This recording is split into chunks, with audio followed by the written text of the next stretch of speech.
E raurangatira mā huri noa tēnā koutou katoa. E tātāhi ana te māpu Mangaru Kingdom o Waikato, mō nei e mahi ana hei ratonga tukura wa Whaitake. Heoi e mea ke ana te māngai o Kingi Tūheitia e te prehetini hoki o ngā wāhine Māori toko i te ora, ki te kore te kēnge toro atu ki ngā whānau, mā wai ke atu. Ani rā ko te pūrongo a kere, am I right?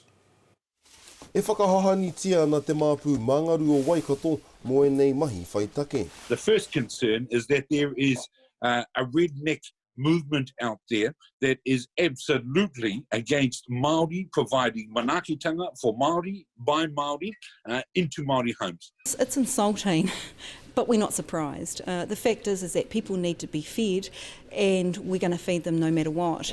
Me te tautoko a te kīngitanga, me te riki wāhine Māori toko i te ora.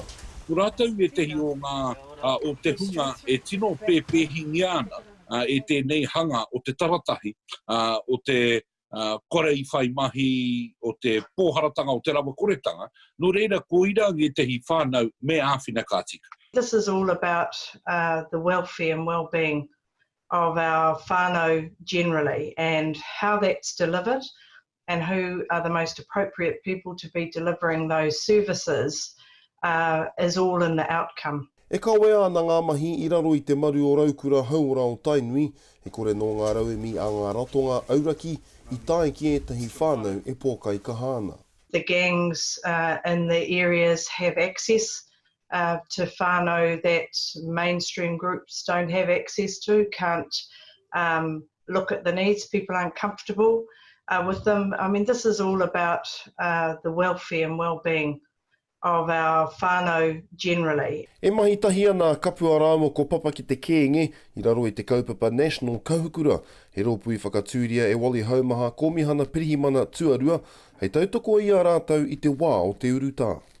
The gang leaders are working with the police, are working with the different agencies. There's been Ministry of Education, Te Arawhiti, MSD, ourselves involved, because we have to do this collectively.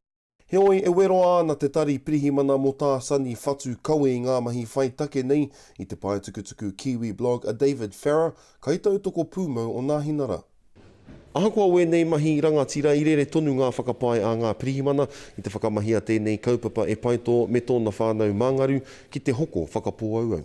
If you're that concerned, bring your drug dogs. We have no problem in being able to, prove that we're not doing that. But the issue is that we have to prove it. I oati mai, ngā mana nui o tēnei rōpū e korera wātu e pērara. Hei tā prū kapua pirihitini o te riki, ka ore he aha e pahawa i te whakawā. Any illegal activities can't be condoned, but that's not what we're talking about here. We're talking about actually delivering kai. We're talking about delivering care packs to those who need it. We're talking about getting educational supplies to some of our tamariki who haven't received them. O te ake hei te praere e tū mai nei, hui ai ngā upoko o ngā kēnge puta noa ki ngā pirihimana, ki ngā rangatira aiwi me etahi ratonga ka wanatanga ki te wānanga i te ara whakamua.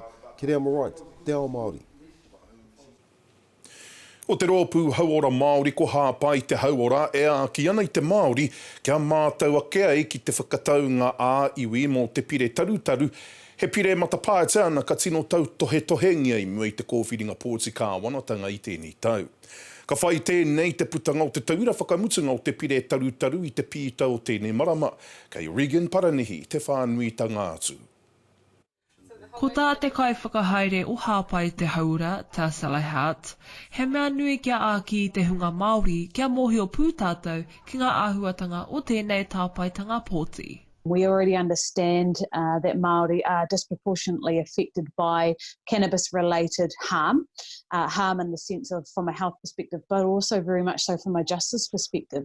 Hei tāna anō, ka kitea i ngā pēhitanga o te ture tarutaru o e neira ki runga o ngai Māori na ngā tatauranga whakaherehere. It's more than 50% of low-level drug offences are of Māori descent, and so what that really shows us is that we are being totally affected by how the current law system treats our people.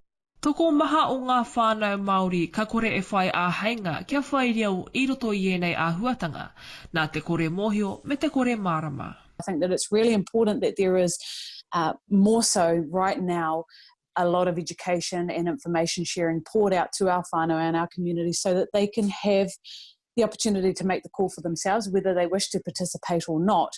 Hei tā hat, me whaia Māori I tā rātau ake reo, ki runga I te tepu ko whiriwhiri. We also want to ensure that we are at all levels included and given the right to ensure that decisions are made by us for us and not on behalf of us. If we could see some really dedicated approaches from a kaupapa Māori and equity lens, it would be really beneficial for our people. E āki ana a hāpai I ngā whānau kia ruku ki rato I tēnei āhuatanga. Mēnā e whakai e whakahe ana rānei. Ko te mea nui, ka whaere o te iwi Māori ki rato I tēnei kōwhiringa nui. Regan Paranihi, Te Ao Māori.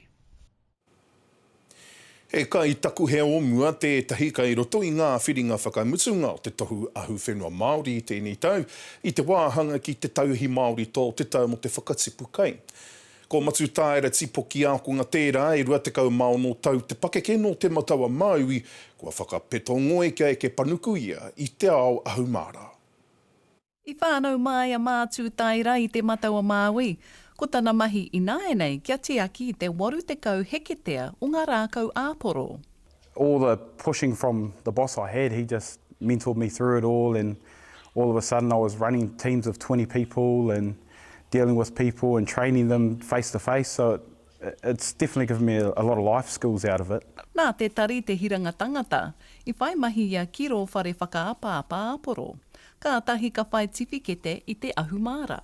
And then from there, I got offered a full-time job out in the orchard, and I kind of just come outside and loved it too much to go anywhere else, so I stuck around. I tēnei wā kua whakaingoatia ko aia tētahi o ngā toki I te tohu ahu whenua, Young Māori Grower.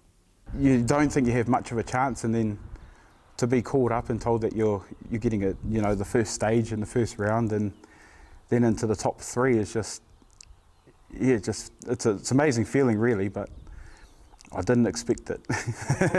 He oi nā te mate uru tā COVID-19 I whakakore te pō whakawhiwhi tohu, te e tāia hoki te whakaingoa kōwai I toa. Aroha Treacher, Te Ao Māori.